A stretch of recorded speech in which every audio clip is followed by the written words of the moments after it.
Did you know that confidence is directly related to success in career and life? Confidence is not something that people are just born with. It's an acquired skill, which means that immaterial of whether you were confident as a kid or not, you can train yourself to be confident. In today's video, I will share with you exactly how you can be confident in any situation, be it at work or in personal life. Before I get started, a quick reminder to 80% of you who haven't subscribed to my channel yet to do so now and click on the notification bell icon so that you can be notified every time I release a new video. Your subscription helps with channel growth, lets me know that you find value in what I share, and inspires me to bring these powerful videos to you. And now let's get started. The thing about building confidence is that before you build it, you have to practice it and prepare for it first few times before being confident becomes a second nature to you. So you need to follow these steps before your big event where you want to show up as a confident person. And what you're going to do is you're going to practice the steps that I'm going to tell you for a few times, for about 5 to 10 situations before being confident becomes your second nature or comes naturally to you. The first step is to step in the situation even before it happens. Assume that you have a big meeting coming up where you have to share a new idea with some stakeholders. So this is the step where you basically visualize yourself in that situation. Use positive visualization to mentally prepare yourself for that situation. It's a big meeting, so in all probability, you're stressed out because you are possibly thinking of all the scenarios where you might fail. You're assuming that you're going to forget your pitch, the slides won't work, you won't have answers to all stakeholder questions, and they will not approve of your idea. And as you're assuming this, you're practicing negative visualization.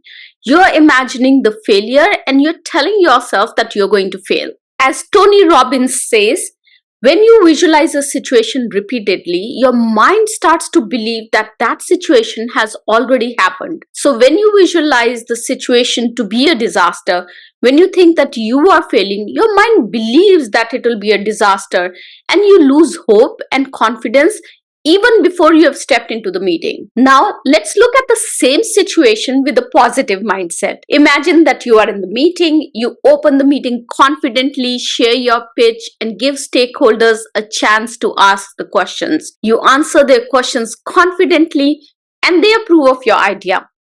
How does this visualization make you feel? Confident to step into the meeting, right?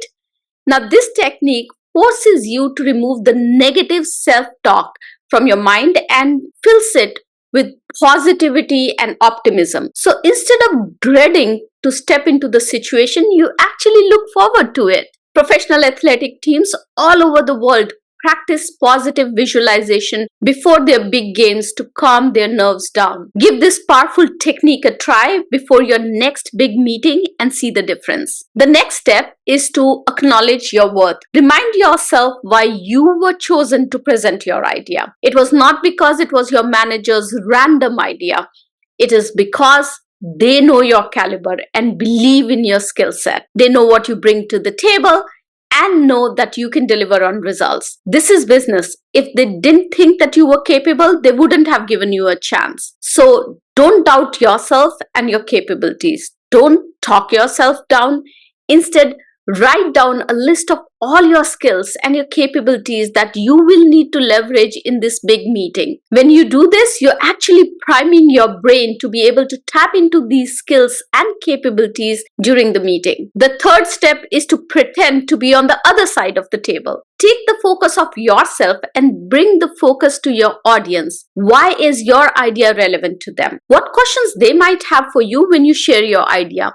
When you pretend to be on the other side of the table, your perspective changes. Now, instead of worrying about how to please your audience, your focus becomes on how to leverage all the knowledge and the skills that you have to address your audience needs. And this change in perspective reduces stress, it reduces anxiety, helps remove the mental block and prepares you for the meeting. The fourth step is to focus on both non-verbal and verbal communication. This starts even before you say the first word in the meeting. Walk into the meeting confidently. If you need to, practice your power pose before the meeting and wear clothes that make you feel confident. You might want to practice looking straight ahead as you walk into the room.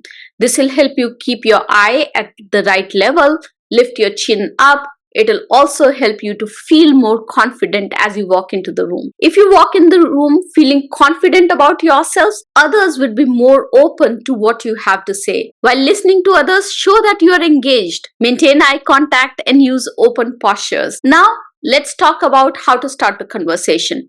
Use an excited tone and a volume a notch above your indoor voice to start the conversation. I've seen many people start the conversation in a low voice. They're unable to attract attention of the audience when they need to do so. It seems like they are trying to hide their voice because they are nervous in the setting and they really want to try and hide themselves. So once you have got the attention of the room, use decisive words instead of using tentative words. For example, instead of saying, "I think," use the phrase, "I believe." Decisive words demonstrate confidence and conviction. When you have conviction in your idea, when you believe in your idea, others will feel confident about your idea. On the flip side, if you are unsure about your idea, if you don't think confidently about your idea, why should others support it? And also avoid self-deprecating words in your conversation. For example, if someone praises you for your presentation or thinks that what you have put together is really good, instead of saying, "It was nothing," or "I'm just presenting what the team developed," say "thank you," and then add, "This is how I process and communicate information, and I'm so glad that it resonated with you." Did you notice the difference over here? With a shift in these words, instead of deprecating yourself, you immediately elevated yourself as a professional. So that's what words do, and that's why the choice of words and how you communicate is so important. And the fifth step in the process is to review and iterate. Keep a journal of the situations. Make a note of how you showed up in this situation. What was your mindset? What were you thinking? How did you prepare for that meeting? What were the outcomes? Did you have answers to all stakeholder questions? How did you communicate in the meeting? All these things and these entries will help you prepare better for your next situation. And if you continue the process a few times for a few situations, you will realize that with every situation, you become more confident. Building confidence is not a one-time activity. It takes time, effort, and practice. And once you get it, it almost becomes like second nature to you. It's exciting to walk into a meeting with confidence and deliver a message to your audience with conviction. Confidence changes everything. Now, in this video, I took an example of a work situation and how you can prepare to be confident in a work situation. But essentially, you could use these steps anywhere in any situation, whether it's work or in your personal life. The key is to understand that your mindset plays a big role in how you perceive the situation and how you prepare for it. Knowing your audience helps you craft your message, and your body language and your communication skills help you communicate that message such that it results in success every time. So those were my 5 steps on how to build confidence. I would love to hear from you about the power pose that you decide to use. If you found this video useful, I would love for you to subscribe. Over 80% of people who visit and watch my channel have not subscribed yet, and you subscribing would mean the world to me. Thank you so much for watching. Have a successful week. Bye-bye.